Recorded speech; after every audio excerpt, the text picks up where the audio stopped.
Dear students, ఈ వీడియోలో మనం organic chemistry some basic principles and techniques అనే చాప్టర్ నుంచి మెటామెరిజం గురించి నేర్చుకుందాం. మరి మనం స్టీరియో ఐసోమెరిజం, స్ట్రక్చరల్ ఐసోమెరిజం వీటి గురించి మనం ప్రీవియస్ వీడియోలో నేర్చుకున్నాం. ఇక్కడ చూడండి ఒక్కసారి. స్ట్రక్చరల్ ఐసోమెరిజంలో ఏమేం టైప్స్ ఉన్నాయి? Chain isomerism, position isomerism, ring chain isomerism, functional group isomerism, metamerism and tautomerism. So ఈరోజు మనం ఇక్కడ మెటామెరిజం గురించి నేర్చుకుంటున్నాం. మరి మెటామెరిజం అనేది ఏంటి? It is a one type of structural isomerism. Structural ఐసోమెరిజంలోనే ఇది ఒక రకం. Metamerism is a one type of structural isomerism. మరి ఈ మెటామెరిజం అంటే ఏంటో చూసే ముందు మనం ఈ ఎగ్జాంపుల్ని బాగా అర్థం చేసుకోవడానికి ట్రై చేద్దాం. ఇక్కడ ఒక మాలిక్యులర్ ఫార్ములా తీసుకుందాం, C4H10O. C4H10O. దీనికి మనం టూ స్ట్రక్చర్స్ని రాయడానికి ట్రై చేద్దాం. ఎన్ని కార్బన్స్ ఉన్నాయి చూడండి. ఇక్కడ మనం 2 ఈథర్స్ని రాద్దాం. ఈ మెటామెరిజం అనేది ఎక్కువగా ఈథర్స్లోనూ అమైన్స్లోనూ కనిపిస్తుంది. మనం ఈథర్స్ రాయడానికి ట్రై చేద్దాం. చూడండి, ఇక్కడ 2 కార్బన్స్ తీసుకోండి. ఈథర్స్ అంటే 2 ఆల్కైల్ గ్రూప్స్కి 2 ఆల్కైల్ గ్రూప్స్ అనేవి ఆక్సిజన్తో అటాచ్ అయి ఉంటే దాన్ని మనం ఈథర్ ఫంక్షనల్ గ్రూప్ అంటారు. ఇది ఒక ఆల్కైల్ గ్రూప్, ఇటువైపున ఒక ఆల్కైల్ గ్రూప్. అంటే వాటి జనరల్ ఫార్ములా ఎలా ఉంటుందంటే ఈథర్స్ది ఇలా ROR లేదా R' అనేది ఉంటుంది. వీటిని ఆల్కైల్ గ్రూప్స్ అంటారు. మిథైల్, ఇథైల్, ప్రోపైల్ అనే ఆల్కైల్ గ్రూప్స్ అనేవి దీనికి ఆక్సిజన్కి అటాచ్ అయి ఉంటే దాన్ని ఈథర్స్ అంటారు వాటిని. ఇప్పుడు దీన్ని బ్యాలెన్స్ చేద్దాము.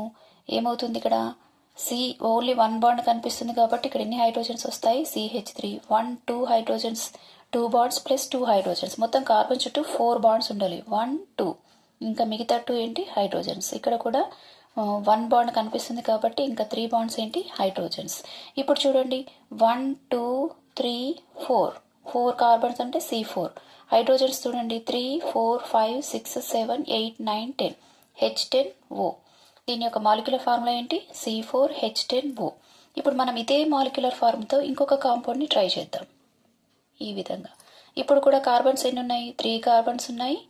ఇక్కడ ఒక కార్బన్ 4 ఉన్నాయి. దీన్ని బ్యాలెన్స్ చేద్దాం. 1 బాండ్ కనిపిస్తుంది కాబట్టి CH3, ఇక్కడ 1 బాండ్ ఉంది కాబట్టి CH3, ఇక్కడ 2 బాండ్స్ ఉన్నాయి కాబట్టి 2 హైడ్రోజన్స్, ఇక్కడ 2 బాండ్స్ ఉన్నాయి కాబట్టి 2 హైడ్రోజన్స్.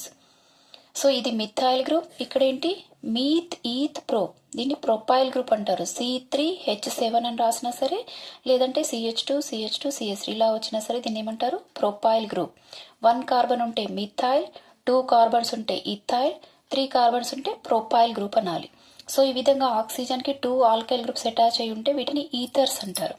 సో ఇప్పుడు దీంట్లో కూడా molecular formula C4H10O. These 2 compounds having same molecular formula, same functional group. ఇందులో ఈథర్ ఫంక్షనల్ గ్రూపే ఉంది, ఇందులో కూడా ఏముంది? Ether functional group. దీని యొక్క మాలిక్యులర్ ఫార్ములా C4H10O, దీని యొక్క మాలిక్యులర్ ఫార్ములా కూడా C4H10O. These 2 compounds having same molecular formula, same functional group. But ఎక్కడ డిఫరెంట్ ఉంది? ఈ ఫంక్షనల్ గ్రూప్కి అటాచ్ అయిన ఆల్కైల్ గ్రూప్స్లో మాత్రమే డిఫరెంట్ ఉంది. ఇక్కడ చూడండి, ఇక్కడ ఇథైల్ గ్రూప్ ఉంది, ఇక్కడ కూడా ఇథైల్ గ్రూప్ ఉంది.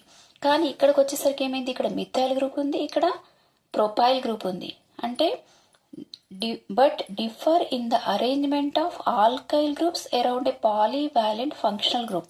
ఇది ఫంక్షనల్ గ్రూప్. దీనికి ఇంకా 2 బాండ్స్ ఉన్నాయి. 1 బాండ్ కంటే ఎక్కువ బాండ్స్ ఉంటే వాటిని ఏమంటారు? పాలీవాలెంట్ అంటారు. ఈ ఫంక్షనల్ గ్రూప్కి 2 బాండ్స్ ఉన్నాయి కాబట్టి ఈ 2 బాండ్స్ యొక్క అటాచ్ అయి ఉన్నటువంటి ఆల్కైల్ గ్రూప్స్లో మాత్రమే డిఫరెంట్గా ఉంటే ఆ కాంపౌండ్స్ని మెటామర్స్ అని, ఆ ఐసోమెరిజంని మెటామెరిజం అంటారు.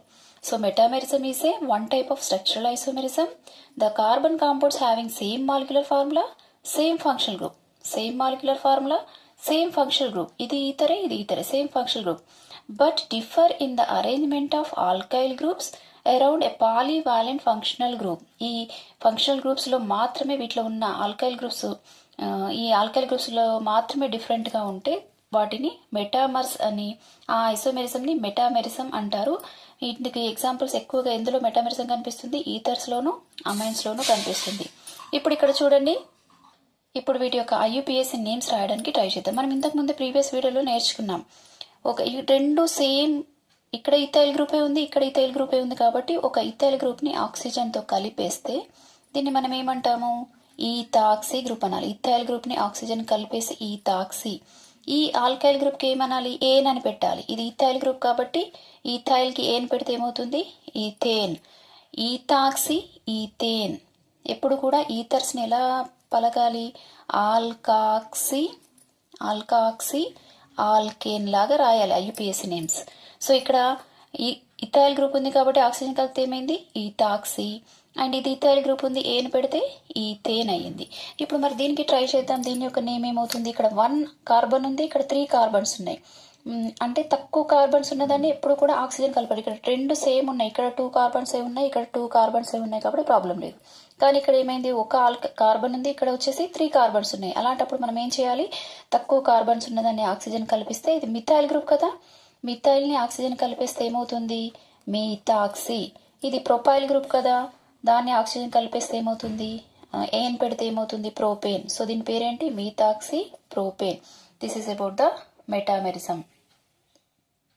నెక్స్ట్ చూడండి, ఇక్కడ how many chain isomers are possible for alkane having C5H12. C5H12కి మనకు ఎన్ని స్ట్రక్చరల్ ఫార్ములాస్ ఉంటాయన్నారు. మనం షార్ట్ ఫామ్లో చూద్దాం ఒకసారి. 5 కార్బన్స్ ఉన్నాయి కదా, 1 2 3 4 5 కార్బన్స్ పెట్టేద్దాం. వీటిని హైడ్రోజన్స్ బ్యాలెన్స్ చేద్దాం. ఎందుకంటే మనకి ఇక్కడ ఆల్కేన్ అన్నారు కాబట్టి అన్ని సింగిల్ బాండ్సే ఉంటాయి. దీనికి హైడ్రోజన్స్ బ్యాలెన్స్ చేద్దాము. 1 బాండ్ ఉంది కాబట్టి 3 హైడ్రోజన్స్, 2 బాండ్స్ ఉన్నాయి కాబట్టి 2 హైడ్రోజన్స్. ఇక్కడ CH2 వస్తుంది, ఇక్కడ CH2 వస్తుంది, ఇక్కడ CH3. 1 structure completed. దీన్ని ఎన్ పెంటేన్ అంటారు. ఎన్ పెంటేన్. 1 2 3 4 5 మీత్ ఈత్ ప్రో బ్యూట్ పెంట్ సింగిల్ బాండ్స్ ఉన్నాయి కాబట్టి ఏన్ పెంటేన్ అంటారు. ఇంకొక స్ట్రక్చర్ చూద్దాం. ఇప్పుడు ఇక్కడ మళ్ళీ 5 కార్బన్స్ పెడదాము. 1 2 3 4. ఈసారి ఒక బ్రాంచ్ పెడదాం. ఒక బ్రాంచ్ పెడితే ఇప్పుడు మళ్ళీ హైడ్రోజన్ బ్యాలెన్స్ చేద్దాం. CH3 CH3 CH3 1 2 అంటే CH2, 1 2 3 అంటే CH. ఇప్పుడు కూడా C5 3 3 6 9 10 11 12 C5H12. దీన్ని ఐసోపెంటేన్ అంటారు. ఐసోపెంటేన్. ఒక బ్రాంచ్ ఉంటే దీన్ని ఏమంటారు, ఐసోపెంటేన్. ఓకేనా, ఐసోపెంటేన్. ఇప్పుడు ఇంకొక స్ట్రక్చర్ ట్రై చేద్దాం. 1 2 3 కార్బన్స్. ఇక్కడ 2 బ్రాంచెస్ పెడదాం. ఇప్పుడు మొత్తం మనం 5 కార్బన్స్ ఉండాలి ఇక్కడికి. ఇప్పుడు మనం 2 బ్రాంచెస్ పెట్టినాం.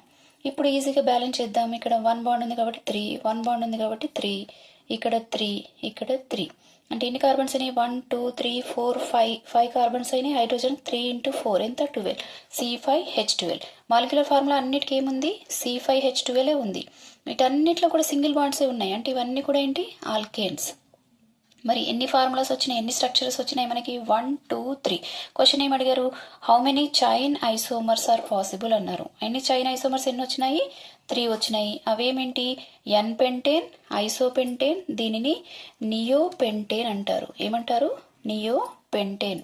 ఎన్ పెంటేన్, ఐసోపెంటేన్, నియోపెంటేన్ అనే 3 టైప్స్ ఆఫ్ చైన్ ఐసోమర్స్ అనేవి పాసిబుల్ అవుతాయి. చైన్ ఐసోమర్స్ అంటే ఏంటి, ఇక్కడ చూడండి, చైన్లో ఎన్ని కార్బన్స్ ఉన్నాయి, 5 కార్బన్స్ ఉన్నాయి. ఇక్కడ చైన్లో 4 కార్బన్స్, ఇక్కడ చైన్లో 3 కార్బన్స్. అంటే నంబర్ ఆఫ్ కార్బన్స్ అనేవి డిఫరెంట్గా ఉంటాయి. ఆ విధంగా ఉంటే దాన్ని చైన్ ఐసోమెరిజం అంటారు.